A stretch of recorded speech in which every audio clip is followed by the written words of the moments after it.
Hello everyone and welcome to the long-awaited full world tour of my survival world that I've been on for quite a while here. I've made one of these world tours before, but it has been a little bit since that one, so now we're going to be making an updated world tour. So, couple things to get started before we start this world tour. I created this world on December 22nd, 2020 and have been pretty much playing on and off then until now. So this world is about 3 3/4 years old as we are looking at it now. And just to address this real quickly, as we can see, achievements are still on in this world, which means that this world has never left survival, so you can get that out your mind right before we get started. But yeah, it's been a long time coming. I've been promising this world tour, and you might see this happen on some of the lives. So without saying any more, let's go ahead and get straight into it.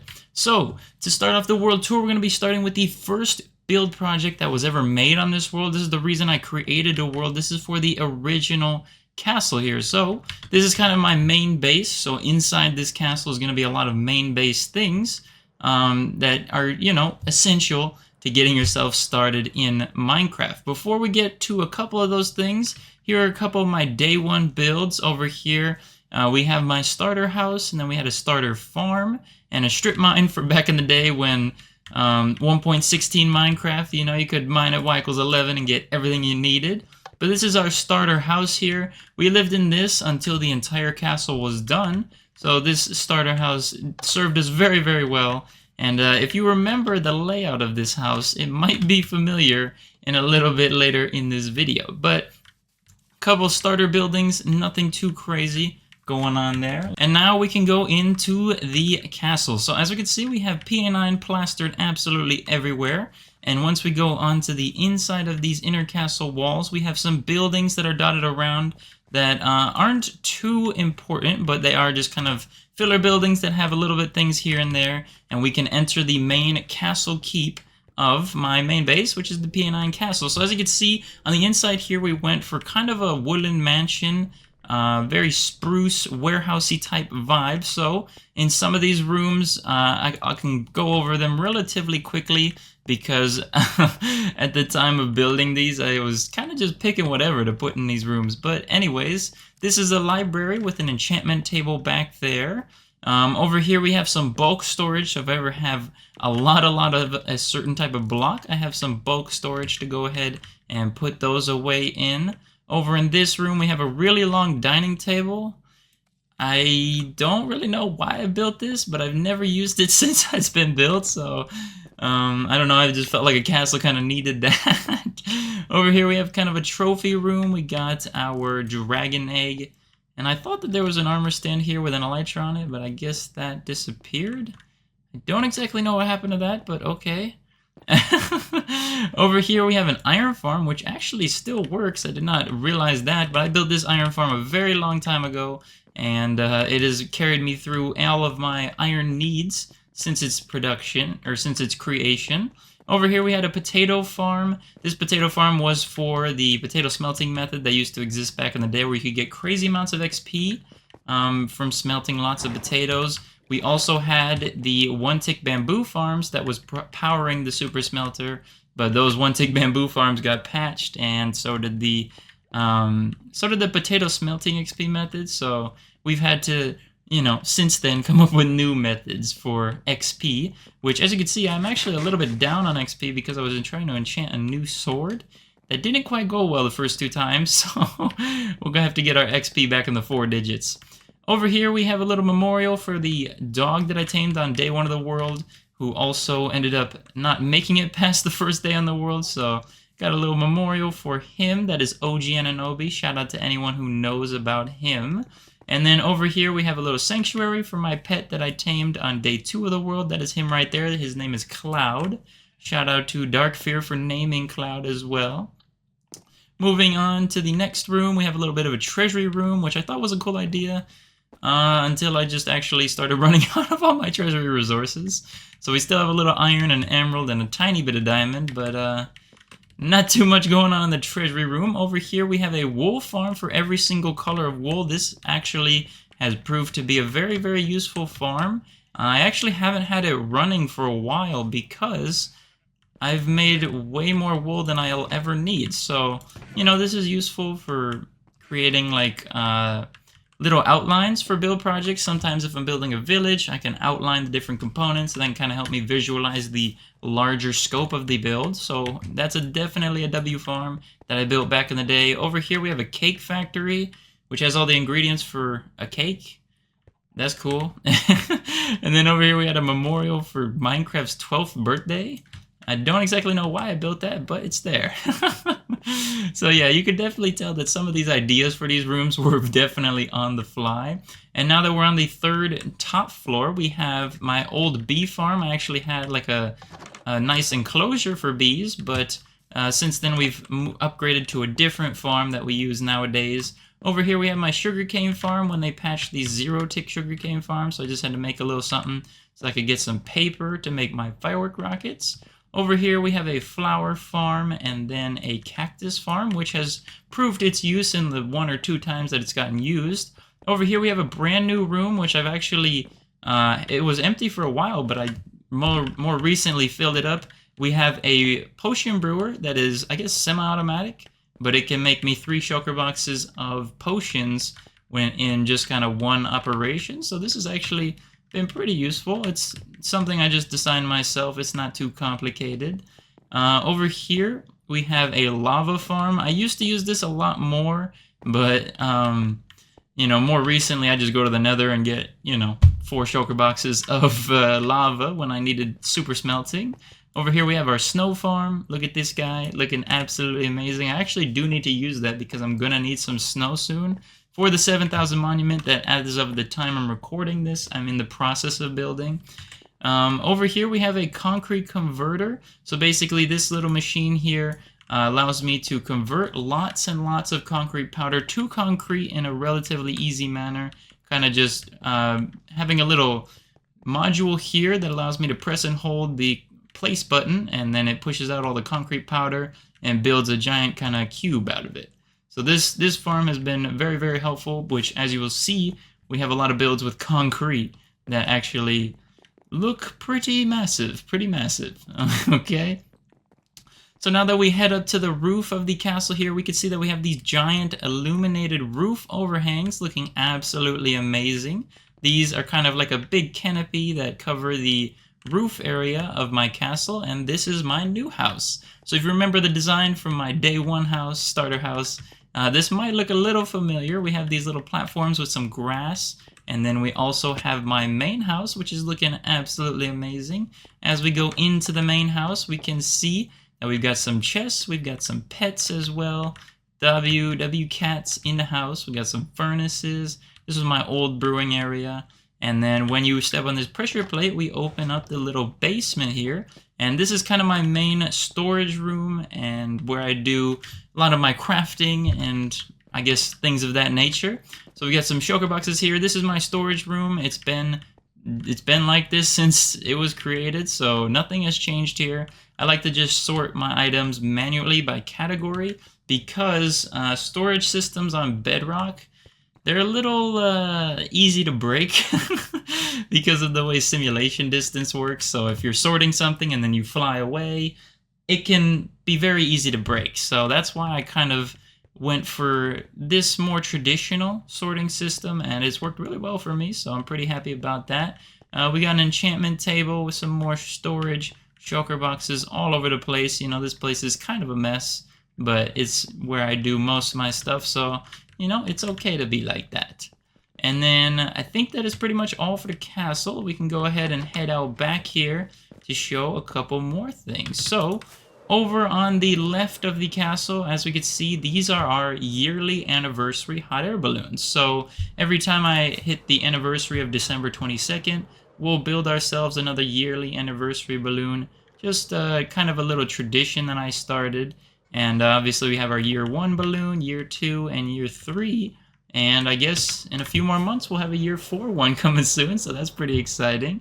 But we have a little collection of those. And speaking on the topic of monuments, out the back here, which many of you have probably seen before, this is our collection of YouTube subscriber milestone monuments. So basically, It's kind of a tradition on the world where every time I hit a new milestone on YouTube, as far as subscriber count, we build up a little monument to kind of celebrate that.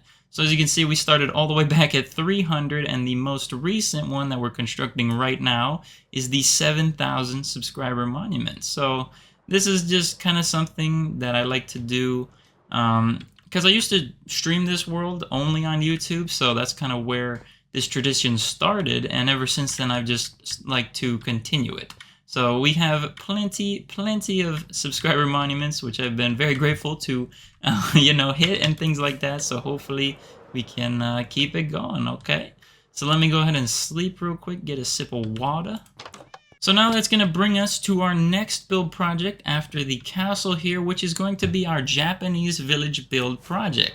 So as we can see from this project here, we have these two absolutely ginormous rings over here, and we have this flower shape underneath that is cherry blossom color themed, and like the name of the build project, on top here we have our very own Japanese village. So as you can see, we have a couple of village buildings dotted around here. We have my artificial cherry trees, which I say this every time, do not do this. These took forever. They were a pain. I don't recommend it. But we actually have cherry blossom trees now in the game, which they weren't there when I was, making this build project. So you should probably use those instead of trying to make your custom trees. You know what I'm saying? But we got some village buildings. Some of these have interiors. Most of them do not, just because for the detail on the outside, I actually had to take up some of the interior space, which ended up leaving me not much room to make an actual interior. In the center here, we have our big Japanese pagoda-style building with some very nice designs that I'm pretty happy about. We got a dragon statue over there, kind of just a main lobby area in here. I didn't really know too much what to do on that. And then, as we can see, we have the main attraction of this Japanese village build, which is the dragon that is flying over the village. Now, for those of you who recognize this dragon face, this is actually, which I learned later, this is actually a Lunar New Year lion dancer head, which I used to always see when I would go to the Chinese Lunar New Year parades. I would always see this kind of lion dancer, I guess, I don't even know what to call it, but apparently this is a lion head. But I always saw it as a dragon head, so that's kind of where that inspiration came from. So yeah, that's looking pretty good, and that is pretty much all of the Japanese village build. As you can tell, this is all concrete, so that's kind of where the concrete converter from the castle came into play. And building these rings was a nightmare. It was a nightmare, I'll tell you that, because you can tell how intricate they were. So using a little online software gave me the blueprints for these, and I had to follow the blueprints to make sure that this very intricate shape was executed perfectly with zero mistakes. So all in all, I'm very happy with this project. I think this is probably my favorite one still to this day, but Project Nova might take that over, which we'll see later. So after this build project was the village build project. So basically, when I built the castle, I always wanted a village to kind of accompany it. And I finally got around to building it. So we have a little collection of all custom built village houses that you can see. I'm pretty proud of this still to this day. I worked a lot on my texturing, on my block palettes, on my depth, and adding a lot more, I guess, character to my builds, because as you remember, the castle is all stone bricks, and that is one block for the whole thing, and there's not too much detail there. So I really tried to work on that for this village, and I think I did pretty decent. Of course, all of these village houses do have interiors, even though they might not be super elaborate, but they do have interiors that I think aren't too shabby.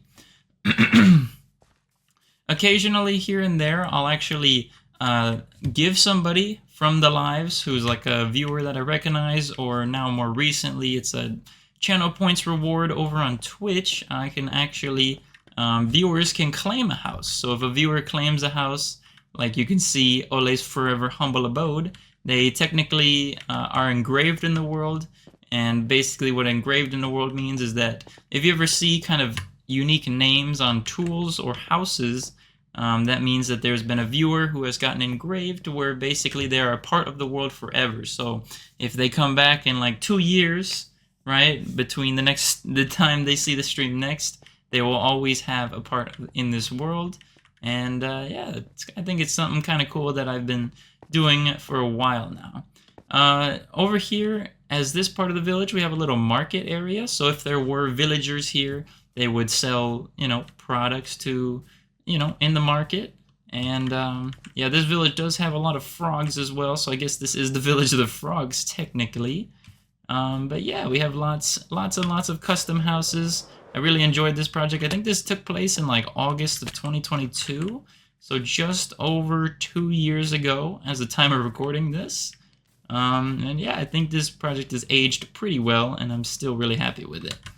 Next up, the build project after the village was the Super Mario Galaxy build project. So for those of you who know the video game Super Mario Galaxy on the Nintendo Wii back in the day, this right here was the intro cutscene for that video game where Princess Peach's castle was getting abducted by Bowser and his flying pirate ships out the ground. They just yanked the whole castle and a big chunk of island, well, I guess a big chunk of land, and they literally just took the castle. So what we did for this build project, we built the crater, we built the island, and then we also built Princess Peach's castle on top with the 4 pirate ships.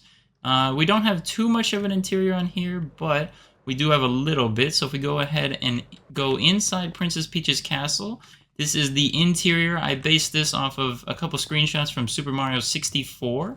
So we have the sundial on the floor, the checkered floor, the 3 walkways, the throne, and then the little skylight, which is looking pretty cool.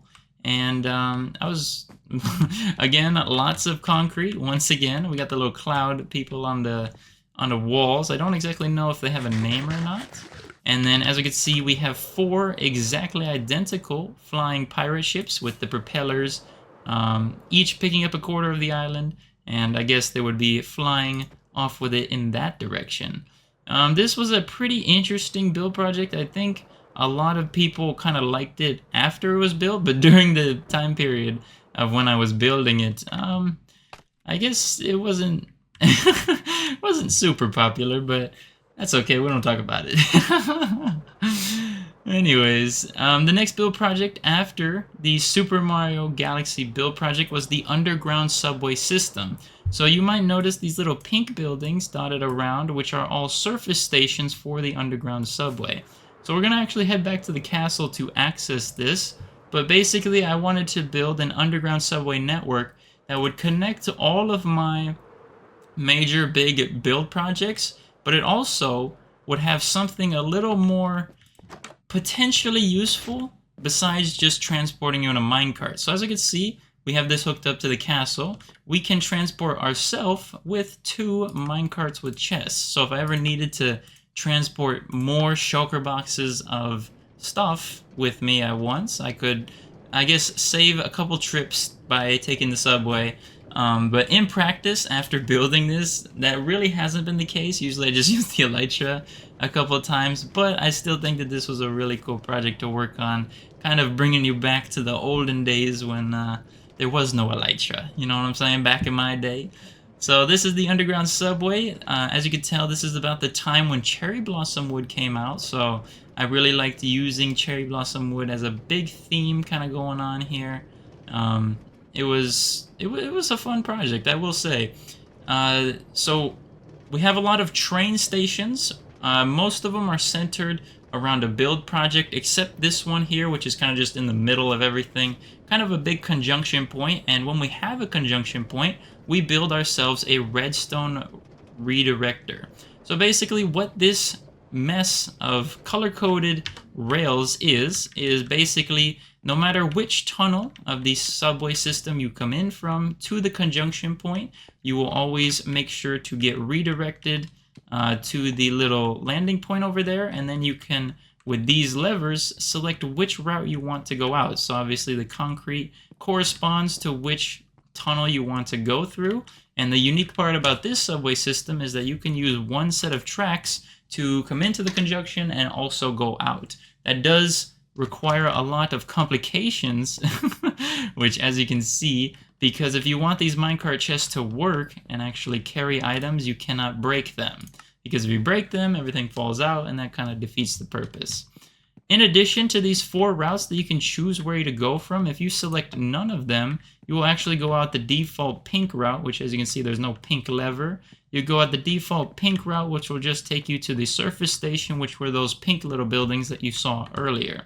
We did make an addition onto the underground subway recently, which we'll actually go check out right about now. So let's select the orange route, and this will take us to a next build project, which was the Burj Khalifa. So we did make an addition onto this as of recently, which some of you might know, to connect up the most recent Project Nova. But now is where we head into the stuff that has not been covered in a world tour before.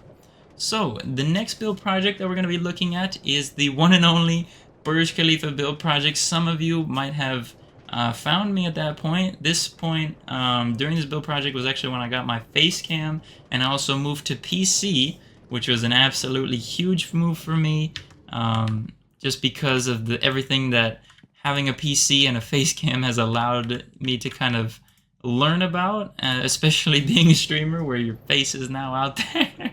You know, I was someone who never really thought I was ever going to do face cam and didn't really plan on it, but you know, how the times have changed, you know what I'm saying? How the times have changed.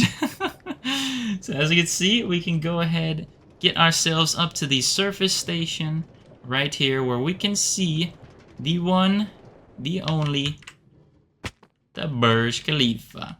So, for those of you who don't know, the Burj Khalifa is actually a building in real life. I think it is still the world's tallest building in Dubai, and I decided to make a build project out of it. Oh my god, that was so loud.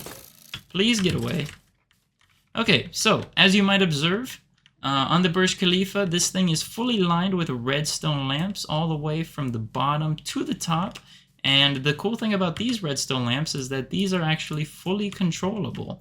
So as you can see by this very complicated setup right here, if we go ahead and unpower this, we can see that we can actually turn off the lights for the Burj Khalifa. So as you can imagine, this was an absolute monster of a redstone project. So shout out to the villagers for allowing me to buy redstone. That was very, very clutch. But since we can control all of these redstone lights, we can actually make a little bit of a nighttime light show. So it's actually pretty convenient that it did turn nighttime for me to do this right now. And if we get a little pulse going, we can see that we can make a little bit of a light show. Now it is a little bit laggy. That's just kind of the nature of Minecraft Bedrock because of lighting updates. You know, that's just kind of how it goes, but I do think it looks really nicely. I think if I were to change the timings just a little bit to make it a tiny bit slower, I think I could get a more fluid animation, but I think I'm still really, really happy with how this build project turned out. So as you can see, we have a little bit of a pulse effect going all the way up the building. And the cool thing that I implemented is, as you can see, let me go ahead and land back over here by these switches. So as you can see, the pulses, when they go up, they start kind of in the middle, and then they kind of branch out to the edges. So let me actually reset this real quickly. Okay, so if we flip these levers, you can notice that when we do a little pulse here, let me do a little bit of shorter one, maybe it won't lag so much. I can actually change the direction of which each light starts. So as you can see now that we flip those levers, the lights actually go from the outside to the inside. So we have two kind of patterns here. I was planning on originally implementing more, but once the actual full build was constructed, I kind of noticed that that was not super possible. So yeah, we flip those levers again, we can make the lights pulse from the inside to the outside, looking absolutely amazing. Usually just for lag's sake, I like to keep the Burj Khalifa fully powered, so let's go ahead and do that real quickly, and there you go. Yeah, it is a lot laggier than I remember, but maybe my computer is just Well, I am recording video, so I don't know. Alright, so there's our Burj Khalifa fully lit. Let's go ahead and sleep real quick just to get rid of all these mobs making an absolute mess of the place. Shout out to our favorite pink sheep. Shout out. Shout out, shout out, shout out. Alright.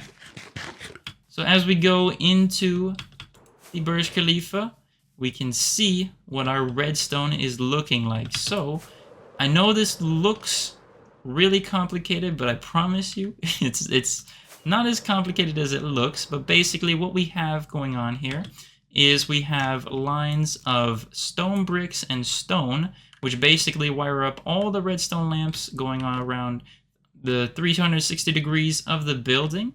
And then we have our control circuits. We have a green and orange, which basically just control when it pulses from the inside to the out and the outside to the in.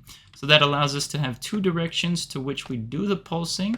And then we actually have a little bit of redstone that goes all the way up to the top so that the redstone can actually even light up at the tip-top needle at the top of the building. This build project did take quite a while, and it did get kind of repetitive, as you can imagine, with you know, just a view like this. Every one of these layers and redstone and repeaters was all had to be built by hand. So it was definitely an interesting project, and you know, everybody loved to ask me, "What's the redstone for?" So I definitely had my fair share of answering that question. If you guys were there, you might remember. So shout out to what's the redstone for? Shout out to that. I do have a couple farms dotted around. I don't really plan on looking at those too much, but if you guys want a little more look at what kind of farms I have, I can let me know down in the comments below, and maybe I can make a tiny video going on just farms. But yeah, that's pretty much all for the Burj Khalifa. I made a big plot of land for it. I actually planned to do more, but by the time I finished this, I was kind of, you know, I was ready to move on, you know what I'm saying? Because this build was absolutely massive. I mean, just looking at the wall segment, we had a light blue glass, blue stained glass, and then polished deep slate on the inside on top of all that redstone. So it was definitely a lot. It was definitely a lot. So now we're going to be moving on to the most recent build project, which is Project Nova. For those of you who don't know, Project Nova has taken a little over 8 months. I know I probably could have got it done a little bit faster, but I chose to make the build progressively harder as I went along. So for those of you who know, you know. Alright, so we're going to be going into the newest expansion of the underground subway, which is going to be headed towards Project Nova.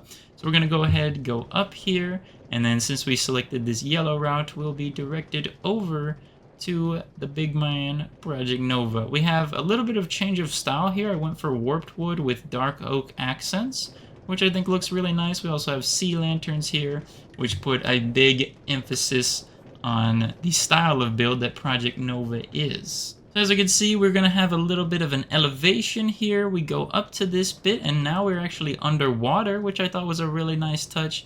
And we are going into the base of Project Nova here, and then we're going to go down. Here's another subway station. If I ever were to expand more and that happened to be a conjunction point, we would build another one of those subway redirectors that would actually allow us to change directions again. And here we are in Project Nova. So as we can see here, this is the base area, which is actually the Nova City technically. And we can see that there's actually a lot of detail going on here, which is part of the reason it took so long. I mean, just looking at this floor that goes across this entire thing, all this deep slate is textured. And you know, for those of you who have textured anything before, you kind of you have a little, I guess, a little bit of a scale on how much more time this adds onto a build. But basically, we have lots of different building types. We have kind of these taller buildings. We got medium size. We got small size. Shout out the PA9 building. And they all kind of have different designs on them. So, you know, I had a lot of fun doing this. Let's actually get a little bit of a higher view for Project Nova. So, as you can see for Project Nova, we have the village here. We have the portal in the sky where the power beam is coming out from a different civilization, I guess, universe, kind of. The power beam comes out, goes into the diamond-shaped converter, then gets separated a little bit into more usable energy types. That kind of goes into our little power core here, and then through the lightning pattern in the ground, it gets distributed to each and every one of the village buildings, while also providing energy for this like colony here, because the idea is that some other civilization, you know, kind of setting up a little, I guess, city in my world to kind of, I guess, explore and things like that. Another big part of the project was, as you can tell, this is sea level right here. So for this entire inner circle, we had to lower the water level, which was a really tedious task, but as of seeing it done, I think it was pretty well worth it. So yeah, on the inside of the diamond-shaped converter here, we actually have a little bit of some utilities in here that were very useful during the time that I was building. So we have a couple fishermen villager, because as I would use the Guardian farm to get all these prismarine resources, I have a lot of fish, I'd trade them for emeralds. We have a pumpkin and melon farm, and that we also use the auto crafter to make into melon blocks. Looking very good. We had our super smelter for the big portal in the sky that has 5 layers of black stained glass. And I think the total count was over 250,000 black stained glass. So this super smelter with 27 furnaces definitely helped us out a lot. So I want to take a quick look at the portal up there just so that you guys can see what it looks like a little bit closer. Basically, this portal is all made out of glass, and the reason that I chose to do glass is because I wanted something to look dark in the sky but not cast a big shadow over the village. So some people were recommending tinted glass or just concrete, or you know, kind of a solid block to make a void look, but I ended up going with the black stained glass because, as you can see, it creates a nice little fading out effect. So for example, this power beam, you can see it kind of fade out. You can also see on the edges where I did the sea lanterns to kind of represent the cracks in the sky. You can see how they fade out pretty nicely. So Project Nova was definitely a very long project for sure, but I'm overall really happy with how it came out. So there is that. I'll try and get a little clip of it at nighttime, but I think a couple more things I'd like to show. For those of you who watch the streams, you might know who these are for. But we have a couple of extra buildings over here. We have a little pink sheep statue, and then we also have this house here that was built for a very special viewer who was in the streams a lot and kind of, you know, part of the streams as well. So this is Miss Katie's house, as we can see here, looking absolutely amazing. Very pink, very lovely. And we have a nice little house on the river here, and as we can see, as we go in, as we can see, this is her home. She has a virtual residence, I guess, in here. As we can see, inside the house is very, very pink, looking absolutely cozy. We got the double pink bed. We got a dog named Bear, and we got the pink little plant in the corner. Lots of paintings, and then we also have a back door as well with a little patio, looking absolutely amazing. We got the fireplace chimney looking absolutely amazing, and then I think after this was built, we built up a little pink statue. Somebody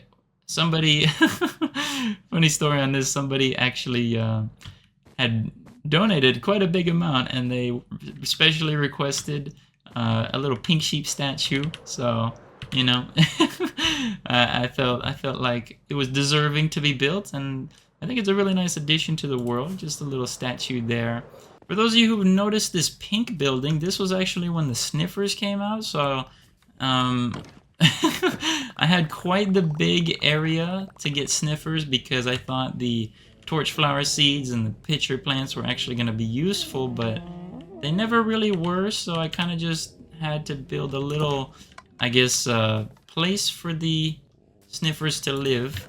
and that's kind of what this ended up looking like. So there's our little sniffer house, looking absolutely amazing. Oh my goodness. And to finish off the world tour, we're going to be going ahead, just seeing what Project Nova looks like at nighttime. This is one of my best nighttime builds I think I have in my world. The Burj Khalifa is a big rival, but yes, Project Nova is definitely a build for the nighttime with all the sea lanterns going around. And yeah, that's going to be pretty much everything for my world tour. If you felt like I left out anything, let me know in the comments below. And yeah, I hope you guys enjoyed this world tour. And I guess can't wait to see what happens by the next time I do a world tour that's updated again. So I want to thank you all for watching. Thank you guys for all the love and support, as always. And make sure you guys do your 3 things for me. If you watch the streams, you know what those are. But yeah. Alrighty guys, thank you for watching. Leave any comments or critiques down in the comment section down below.